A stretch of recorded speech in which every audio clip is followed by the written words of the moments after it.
Welcome to the Aaron Harber Show. This is part 2 of our special 2-part series with Fatima Goss-Graves. Thanks so much for joining me. Thanks for having me. Well, it's an honor having the president and CEO of the National Women's Law Center here.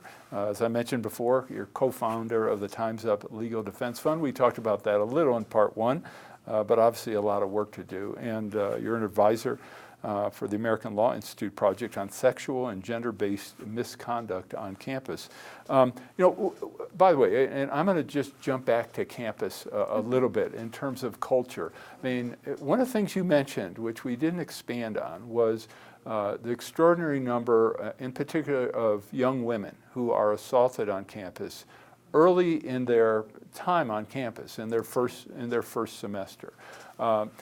One of the big issues on many campuses, of course, is the access to alcohol and drugs. And certainly I'm confident that plays a very significant role in what has happened in the past, what's happening today. What do you see, what we didn't discuss, I'd be interested in, is what are universities, what are colleges doing to address those conditions which make people vulnerable, which create opportunities so people who are using alcohol or drugs are making bad decisions. I'm talking about young men as well as young women.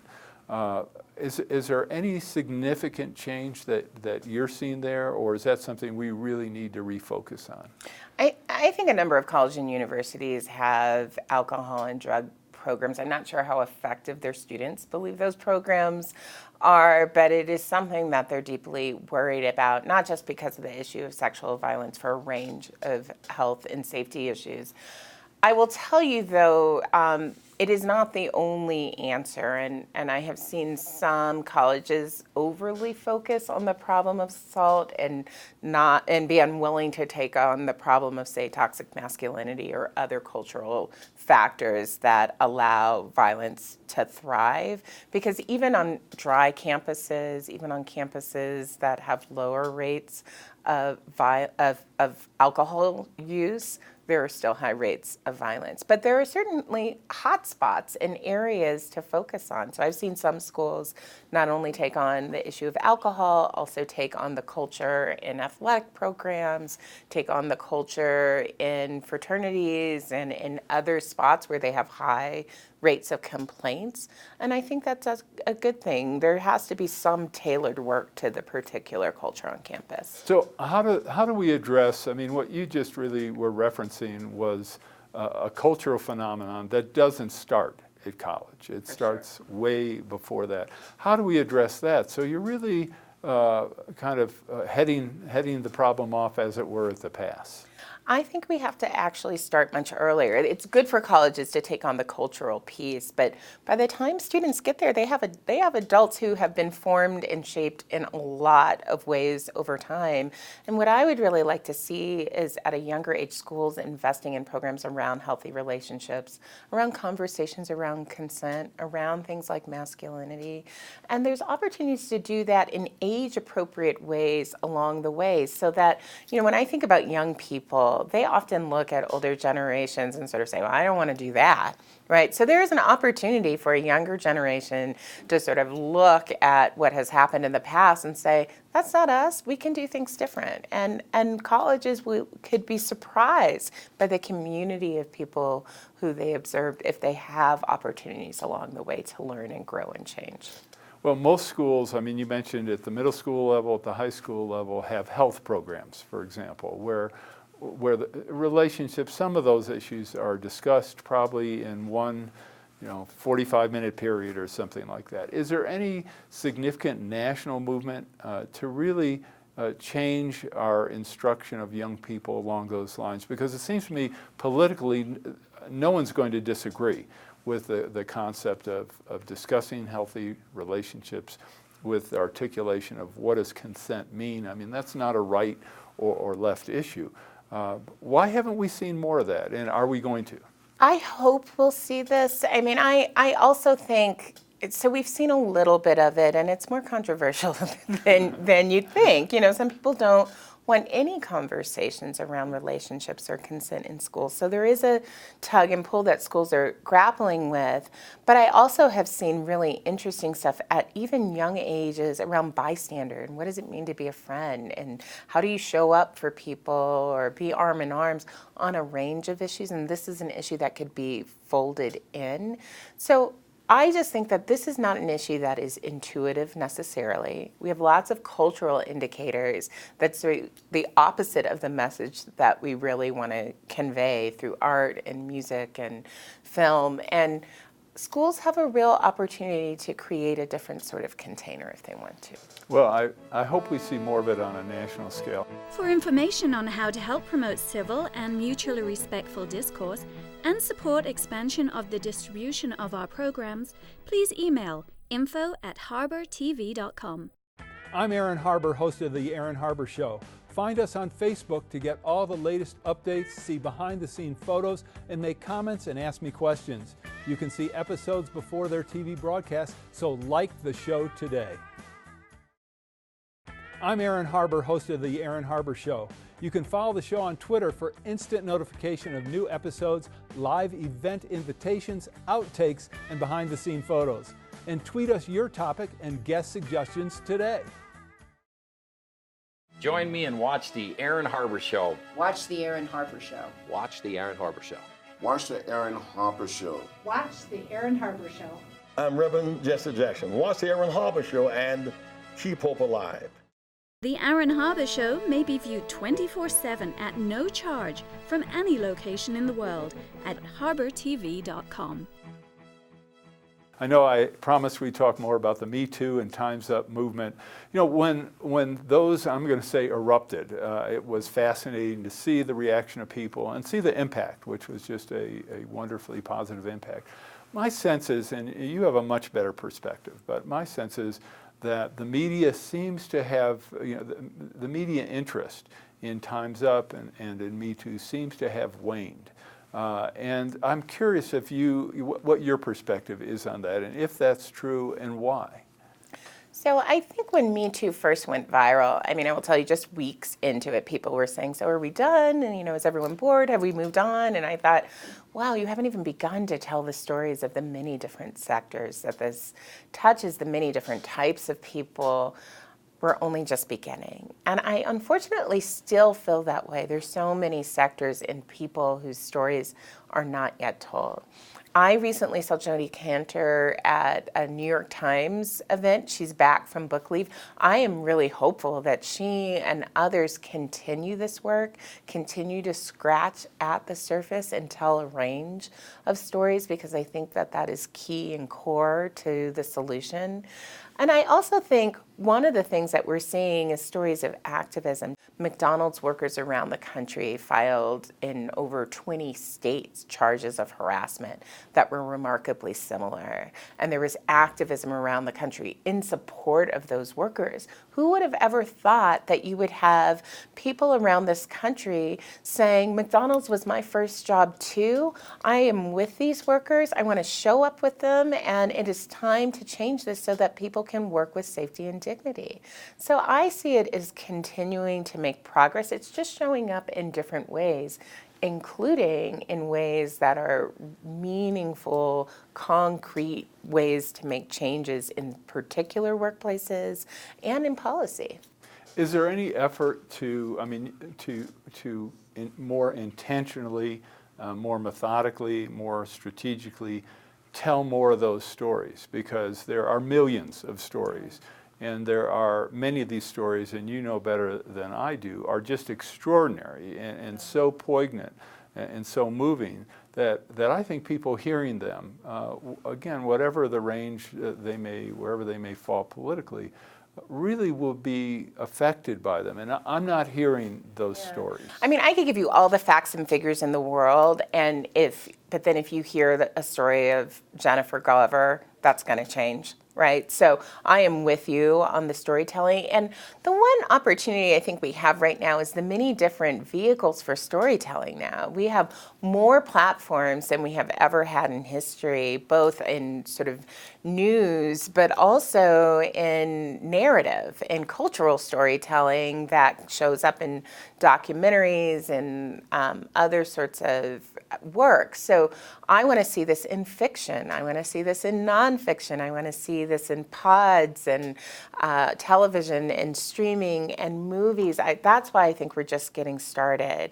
And I think about other movements that have made cultural progress. If you think about like the LGBTQ movement, and that was decades of work to really help people see and understand the way in which people in their daily lives have experienced something, and so that this is not something that is so disconnected from your life. I want to see what it looks like for someone to experience harassment and come home to her family and have that conversation.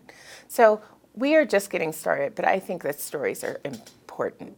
Is there any strategy in terms of making sure a wider range of people hear and see these stories, as opposed to the kind of preaching to the choir effect? Right. I think about that a lot, and we have to go into uncomfortable places too, and even be in conversation with people who agree with us and people who don't know us and people who may think they disagree with.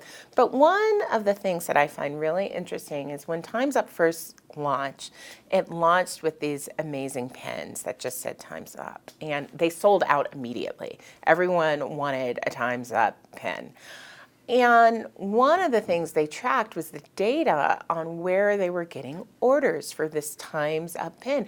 There were more orders for Time's Up pens from red states than there were from blue states. And I think that tells you something about people and this issue. It resonates no matter where you are, no matter where you live. You want something different. One of the things you referenced was when this was all occurring and there was such an impact, and then people were saying, and I think your comment was, "Are we done yet?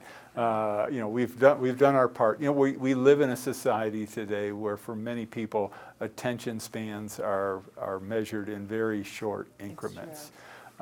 What about how do we make sure that this movement is sustainable and that it continues, given that you and I know this is going to take years and probably decades to achieve the goals that society should achieve? Yeah, I mean, power never cedes voluntarily, so you have to continue to push. But it's why I think the cultural work is important, but it's not enough, right? We need real and meaningful policy change. We need legal change. And so at the Law Center, we're doing each of those. We're using each of those strategies. Over the last year and a half, almost 15 states have changed their laws. And they've made some changes that are really exciting. We've seen states change their laws in terms of who is covered. Under our federal law, you have to be an employer of 15 employees or more before you have an obligation to address discrimination.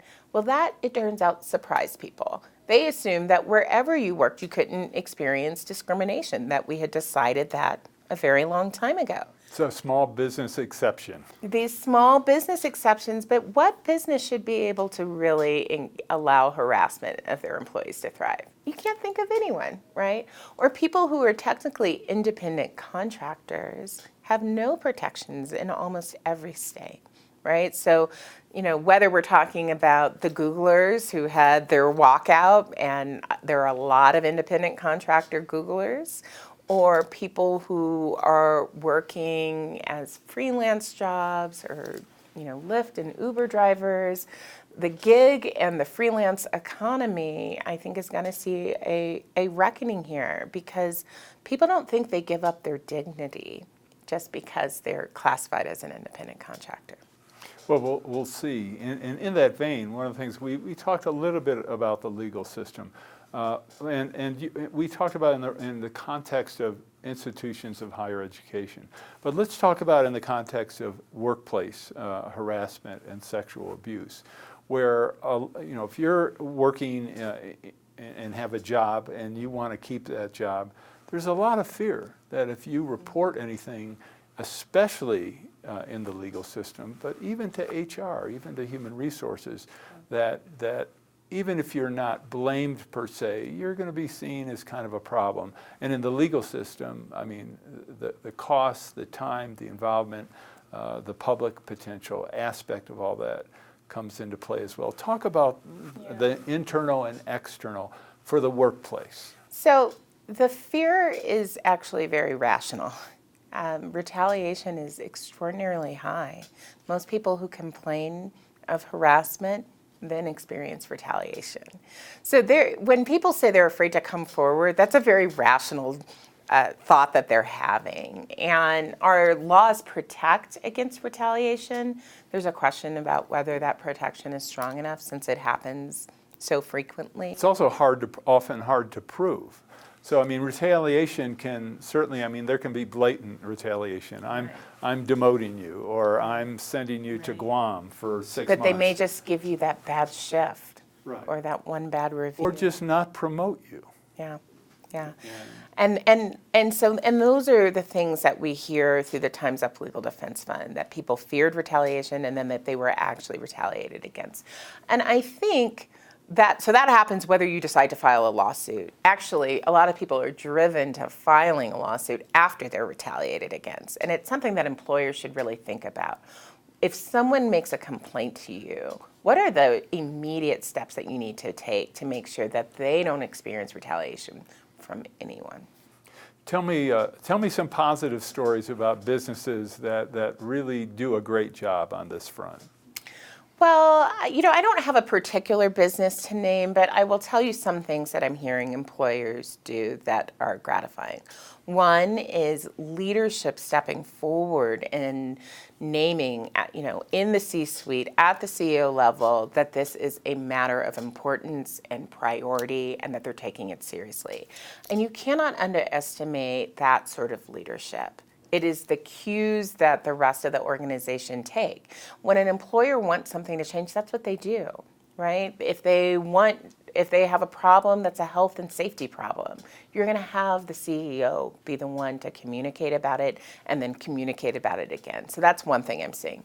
The second thing that I'm seeing that is exciting to see is employers getting smarter about how they do and think about their training. Investing in their managers, making sure that they're equipped. You talk to most managers and they say, if somebody comes to me, I don't actually really know what to do. And as a result, they end up bungling it and making it even worse. And so they need support, right? So investing in that level of support to make sure that your managers are equipped to notice things, to address things, and to elevate things when they need to. And we haven't really talked about the legal system. What can we do to improve that side of the equation? Because people are even more fearful to go outside of a company, and they know that once they get involved in that process, that can have all kinds of retaliatory repercussions. And also, I'd be really interested in any research that's been done, because I think clearly people of color are often even more hesitant to go into a legal system that, for good reason, they don't have high confidence in. Well, part of the problem is our laws are ill-equipped. The way that our laws think about what is harassment is sometimes too narrow, or the stories that we tell ourselves about what is harassment is too narrow. And so that's what ends up showing up in jury decisions, where they adopt some of these old tropes and ideas about harassment and sexual violence that have long been rejected, but they still weigh in our minds. That can show up and end up having a bad result in a legal system.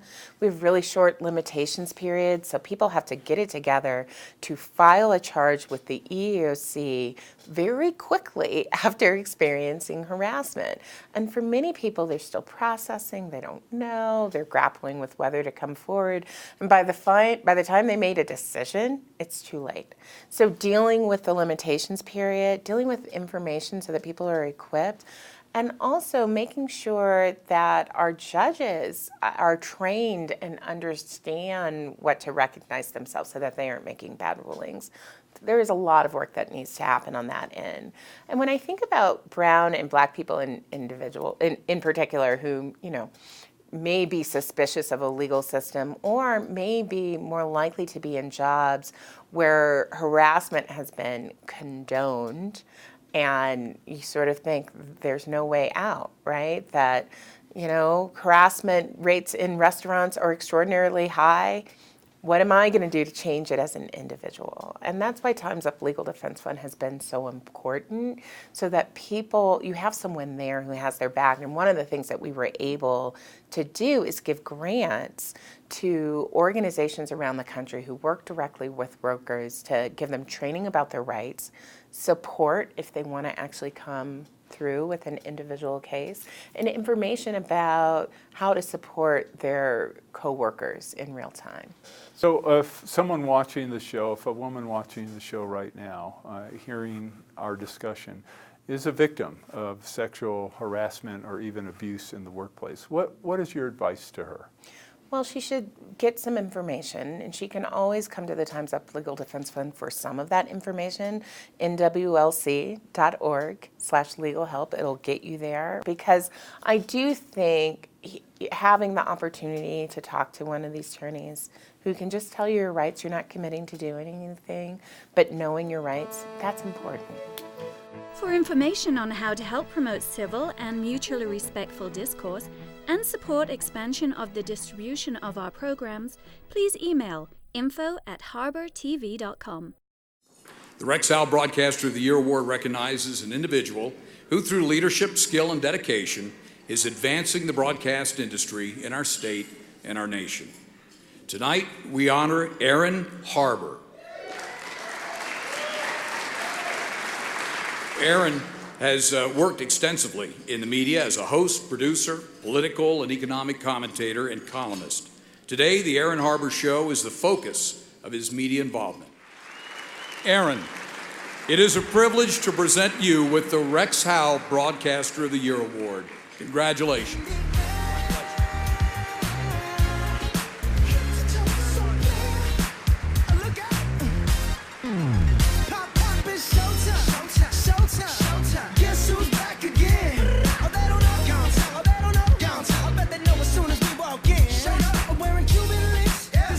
Just make journalism great again. The Aaron Harber Show may be viewed 24/7 at no charge from any location in the world at harbertv.com. So I'd like to talk, I know we only have 4 or 5 minutes left, and I'd like to talk about leadership. How do you encourage, especially women of color, to pursue leadership positions? And talk about your own experience as well. I mean, you're at the apex of a career. So I think the thing about leadership is that when we've done research around black and brown girls in particular, they already see themselves as leaders at really young ages. And they're taking on leadership roles in their homes, in their churches, and in communities, but we don't call it leadership. We don't recognize their leadership. It's less likely to be seen. So one of the things that I think is important to do is to make that leadership that already exists visible. At the National Women's Law Center, we do a lot of work with young women and girls who are leaders in their community, leaders in their school, and wanting to make changes. And what we have realized over time is that we can provide support and a platform and a shared way to do it, right? We can team up with them and do things like co-author a report. We can support them in their media work. And the next thing we know, they're going off and negotiating with their schools better policy. That, to me, is leadership right there. The other thing I'll say is not lost on me the role that I have, right? I am the first Black woman to lead this organization. There aren't enough of us.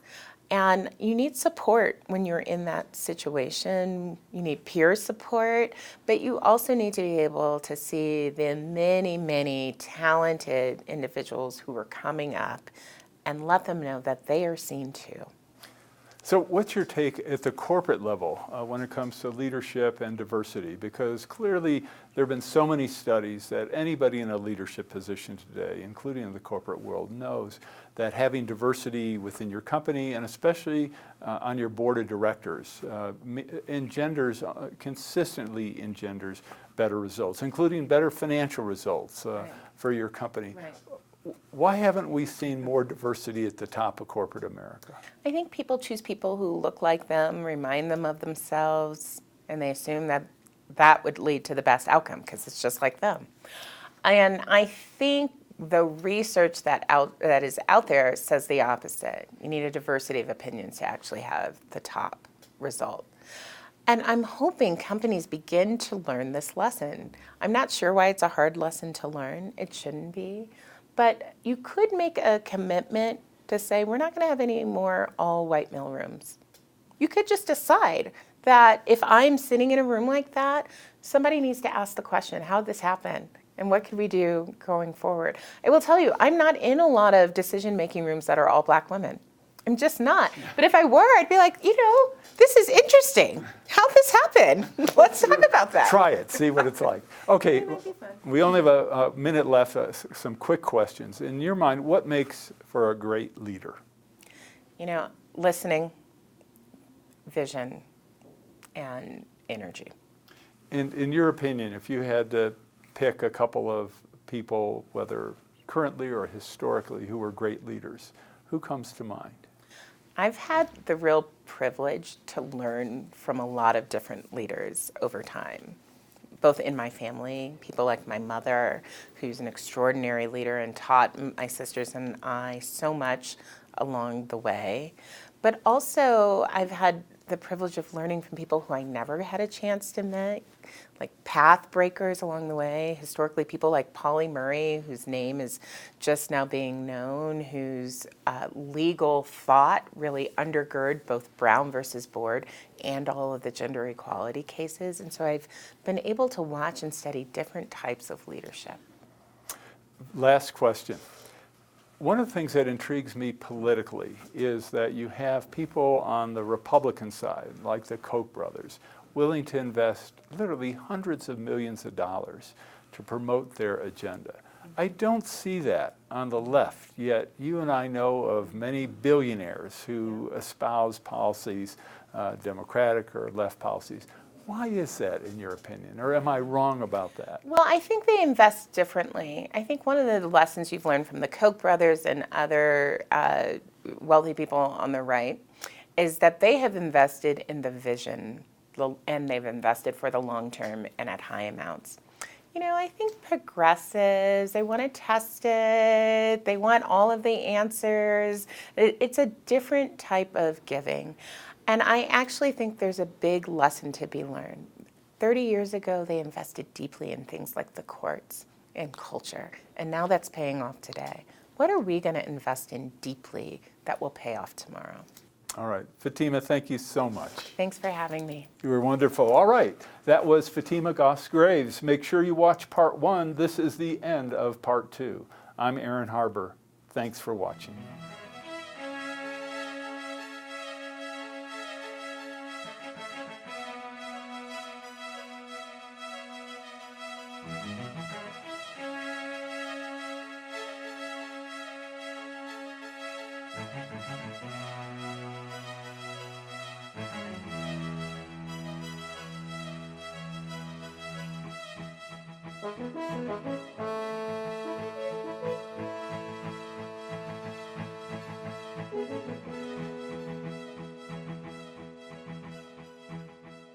Please contact us. We want to hear from you. And thanks for watching. The Rexall Broadcaster of the Year Award recognizes an individual who, through leadership, skill, and dedication, is advancing the broadcast industry in our state and our nation. Tonight, we honor Aaron Harber. Aaron has worked extensively in the media as a host, producer, political and economic commentator, and columnist. Today, the Aaron Harber Show is the focus of his media involvement. Aaron, It is a privilege to present you with the Rex Howe Broadcaster of the Year Award. Congratulations.